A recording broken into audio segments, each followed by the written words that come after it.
Wow, it's been a long time since I made a YouTube video about RWBY CCG. I really want to apologize for that.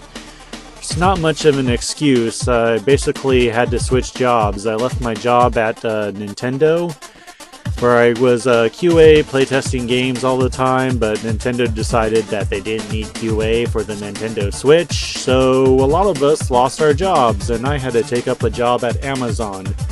An Amazon fulfillment center, no less, where I work in a warehouse moving boxes so much that when I get home I am just flat out tired and cannot really even function. To that working on the CCG, even though I love working on CCGs, you just, can't find the energy, and whenever you get to it you have this blank look expression on your face and you're just like, cannot work, move on to something else. But I wanted to make a video and show you the work that I have been doing on the RWBY CCG. I've been toying with the idea of the requirements costs. It seems to be a big block of text on the card, or at least it used to be, and I wanted to basically at a glance make it better so that you would understand what it took to play the card at a glance as outlined by the symbols in the requirements bubble. As you can see, the requirements bubble will either be green, red, black, or just blank. If it's blank, you can cast this anywhere, no matter of what type is in your requirements bubble. If it's green, you can only cast it in your home zone if you control that in your home zone. I had to do this because there are many things that make RWBY the CCG unique. One, it's not a mana-based game. There are many mana-based games that are very popular, such as Magic the Gathering and Hearthstone, where Hearthstone has a set mana base, as in you get 1 mana per turn, and there are a few effects that can give you more mana, but it's pretty much incremental that you don't have to worry about being mana screwed. Unlike Magic the Gathering, where what type of mana and if you get mana is completely up to how you build your deck. That's why Magic the Gathering is considered a more advanced game than, say, Yu-Gi-Oh! Yu-Gi-Oh! Is not a mana-based game. It is one of the few non-mana-based games that I can make a comparison to in RWBY CCG. As you can see these cards side by side, the Magic the Gathering card on the left and the Yu-Gi-Oh! Card on the right, we can see card design as basic game functions. As you see with most CCGs, they have the requirement costs in the upper right hand corner. Like with Magic the Gathering, this card costs 1 of any mana type and 2 white in order to cast it. That's the requirement cost. In Yu-Gi-Oh! That's not a requirement cost. That is an element type. This Judge Man is an earth type. And the requirement costs are actually here, which is kind of confusing. You might think, oh, this takes that many stars of mana. But Yu-Gi-Oh! Is not a mana-based system. In Yu-Gi-Oh! You have to sacrifice creatures in order to cast more powerful creatures.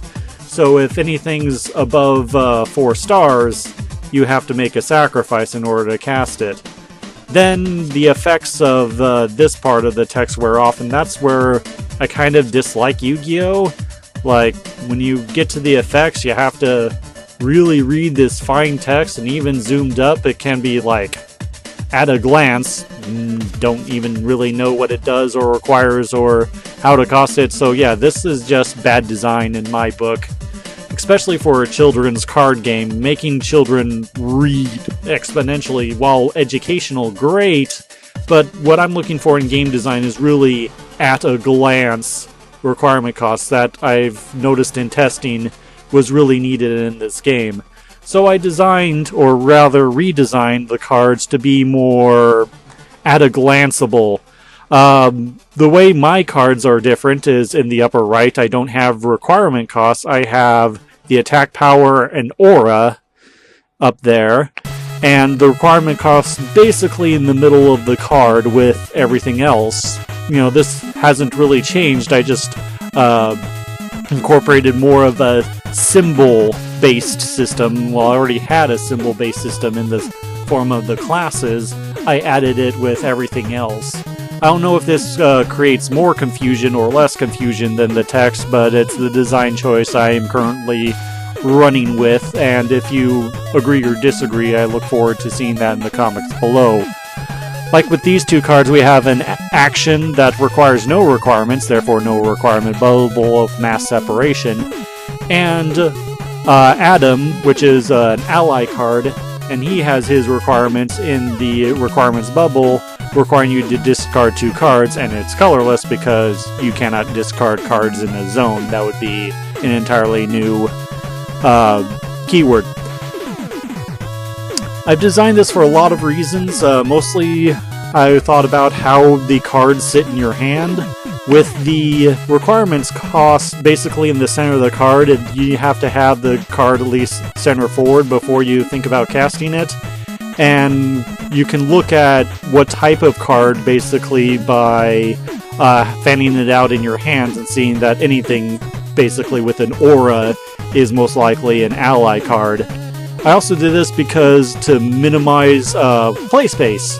With a physical game, especially like Magic the Gathering, where you can have an unlimited amount of stuff on the field, I found when playing Magic the Gathering, there are a lot of destroy type effects because they don't want to create so much clutter on the field. If there's a huge clutter stalemate happening on the field, it can just get very cluttery.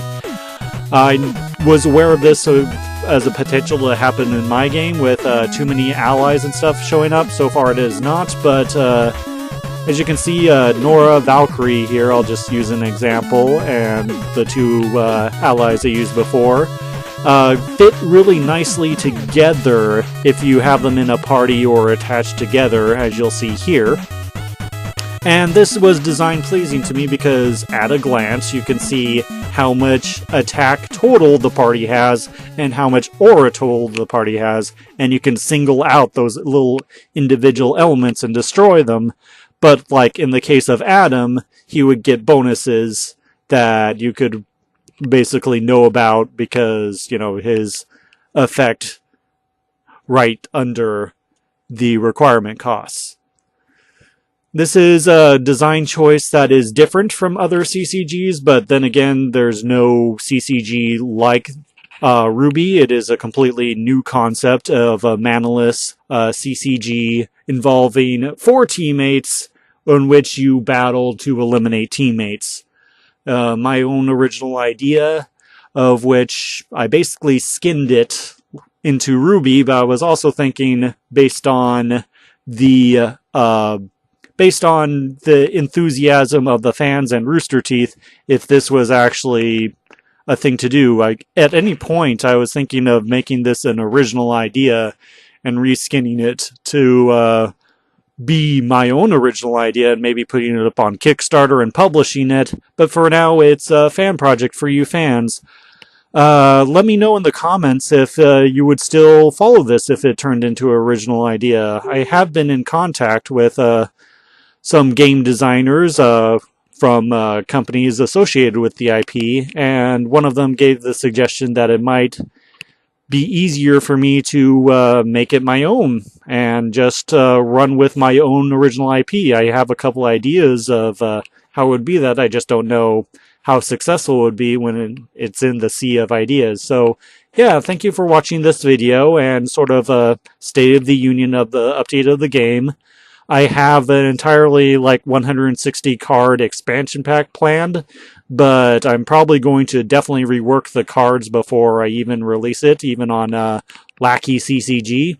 If you are playing on Lackey CCG and beta testing, I thank you. If you are following it up to this point, you are a hero in my book, because yeah, from sticking this when I have just not had the energy to update in such a long time, you guys rock. You, the fans who have been testing this, who are as excited about this, you're what drive me, and I need to hear from you more, because it is very hard from working a very physically demanding job to get to a mental state where I can work on the card game, even though I love working on this card game more than anything I'm doing at the moment. Thank you for listening, and we'll hopefully see you in the next video.